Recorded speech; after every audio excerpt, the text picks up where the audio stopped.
Here you go. Here's the RGH Xbox I keep getting berated over. Whoa, look at that. Isn't that interesting?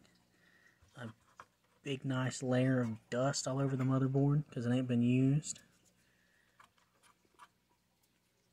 There's where the RGH chip would be sitting.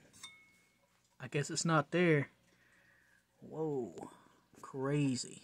Let me turn on the light. Look at that. Crazy. It's almost as if, whoa, I hot swapped it. Holy cow. Oh my goodness. It's almost as if I have the ISOs on my USB drives. Holy moly. That's mind-blowing, isn't it? Some of y'all are fucking stupid.